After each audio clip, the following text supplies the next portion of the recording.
excelentíssimo senhor presidente, excelentíssimo senhor relator, excelentíssimas senhoras conselheiras, senhores conselheiros, boa tarde. Inicialmente, eu queria rechaçar as preliminares suscitadas pelo requerente, na medida em que não houve cerceamento de defesa. A documentação que instrui o presente processo administrativo é mais do que suficiente para o julgamento da demanda posta em análise. Quanto à questão dos interessados, causa até estranheza o requerente estar suscitando uma questão dessa natureza, na medida em que ele, nas listas que pretende impugnar, figura na primeira como o candidato constante na 27ª posição e na segunda na 18ª posição. Então, ele sequer possuiria legitimidade para estar apresentando o presente pedido. Pois bem, o presente processo administrativo possui como objeto o pedido de suspensão da sessão do órgão especial do TJ de Minas, que visava votar a nomeação para os candidatos a desembargador daquele tribunal. O requerente impugna essa votação e pleiteou a sua suspensão, argumentando que o Tribunal de Justiça do Estado de Minas Gerais teria violado a resolução número 106 do Tribunal do CNJ em 3 aspectos. O primeiro, em relação aos critérios de produtividade, presteza e aperfeiçoamento, ao argumento de que os candidatos Gilson Soares Lemes e Fernando Vasconcelos Lins teriam sido beneficiados pelo tribunal, que não teria atuado de forma isonômica em relação a eles. O segundo aspecto argumentado pelo requerente diz respeito à alteração das notas atribuídas pelos desembargadores de uma sessão para outra. O terceiro aspecto diz respeito à suposta ausência de violação de fundamentação das votações por parte dos desembargadores em relação a alguns dos candidatos a desembargador. Excelências, em nenhum aspecto a fundamentação utilizada pelo requerente se sustenta. O TJ de Minas atuou em estrita observância à resolução número 106, de forma proba, impessoal, elegendo efetivamente aqueles candidatos que possuíam a melhor pontuação para tomar posse no cargo. As decisões e as votações foram absolutamente fundamentadas. Ainda que alguns votos tenham sido proferidos de forma objetiva, sucinta, a fundamentação objetiva, em momento algum, pode ser confundida com a ausência de fundamentação. Para se ter uma ideia, em sessões dessa natureza, em que são proferidos votos para a eleição dos candidatos a desembargador, os desembargadores do TJ de Minas votam com base em 5 critérios em relação a por volta de 30 a 40 candidatos. A atual composição da corte é de 25 desembargadores. Então, cada um dos candidatos recebe, em média, 125 votos. Porventura, alguns votos que tenham sido procedidos de forma objetiva e sucinta não são suficientes para macular todo o procedimento que foi adotado por aquele tribunal. Em média, são proferidos 4.000 votos por sessão em que são avaliados os candidatos a desembargador. Especificamente quanto aos critérios de produtividade, presteza e aperfeiçoamento, em nenhum aspecto, tomando-se como base a resolução 106 do CNJ, que o requerente diz ter sido violada, a sua pontuação supera a dos interessados. O artigo 6º da resolução, quando ele trata da matéria, no que interessa ele estabelece: na avaliação de produtividade serão considerados os atos praticados pelo magistrado no exercício profissional, levando-se em conta os seguintes parâmetros. A linha C, cumulação de atividades.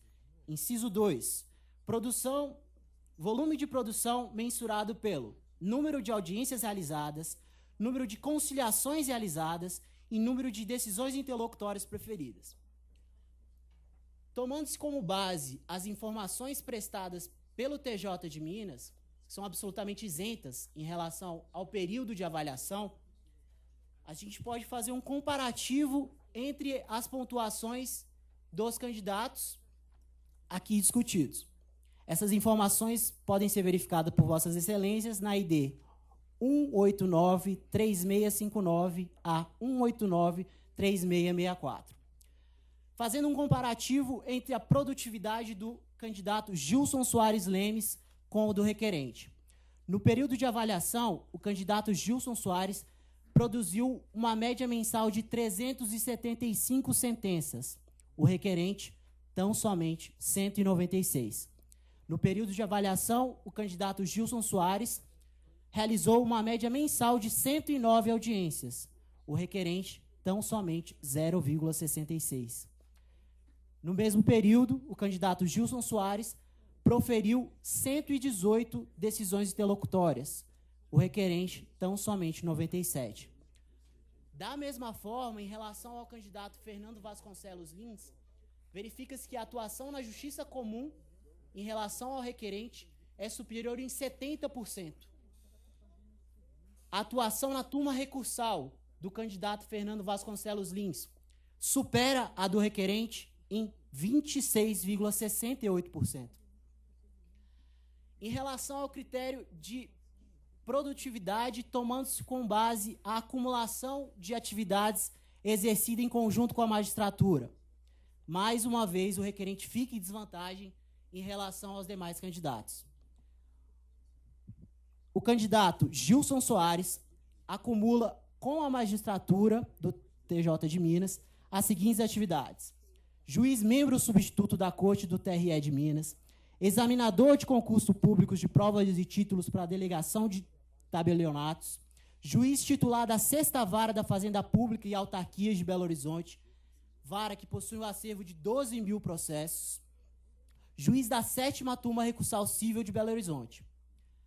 No mesmo sentido, o candidato Fernando Vasconcelos atua em acumulação como membro do Conselho de Gestão e Supervisão dos Juizados Especiais, membro de Comissão Permanente de Revisão e Simplificação da Legislação Tributária do Estado de Minas, juiz de cooperação do Núcleo de Cooperação Jurídica nomeado pelo presidente do TJ de Minas, membro e presidente da 9ª Turma Recursal Cível de Belo Horizonte.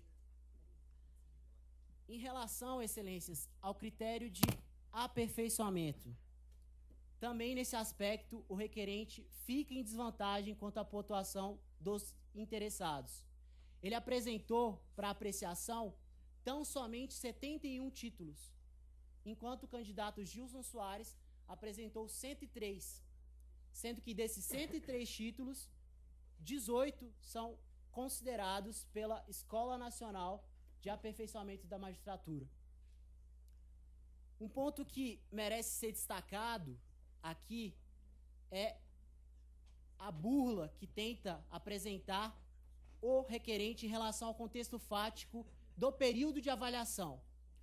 O artigo 4º, parágrafo 1º da Resolução 106, ele é claro ao estabelecer que o período de avaliação deve observar um interstício mínimo de 24 meses. O requerente juntou aos autos, excelências, os mapas de produtividade e aperfeiçoamento tão somente dos últimos 10 meses. Outro ponto que merece destaque, que não foi observado pelo requerente, diz respeito ao artigo 13 da Resolução 106, que ele diz ter sido violada pelo TJ de Minas. Esse dispositivo, ele traz de forma expressa o prazo de 5 dias para que os magistrados candidatos à promoção para cargo de desembargador impugnem os mapas de aperfeiçoamento e produtividade elaborados pelo tribunal. Em momento algum, após a cientificação desses mapas, o requerente apresentou impugnação perante o tribunal. A primeira irresignação do requerente se deu no presente processo.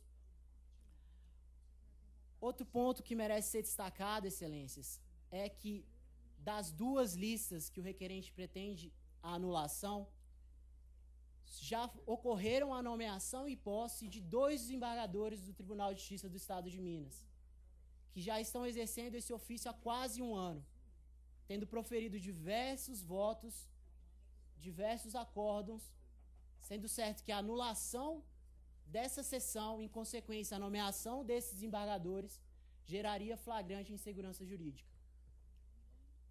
Finalizando, diante da ausência de qualquer violação à Resolução 106 de 2010, diante da total desvantagem do requerente em relação à pontuação aos interessados, gostaria de pedir a vossas excelências que julgassem improcedente o presente processo, sendo certo que o TJ de Minas atuou de forma proba, impessoal, escolhendo os candidatos que efetivamente merecem ser promovidos para o cargo de desembargador. Obrigado pela atenção, boa tarde. Agradeço a Vossa Excelência.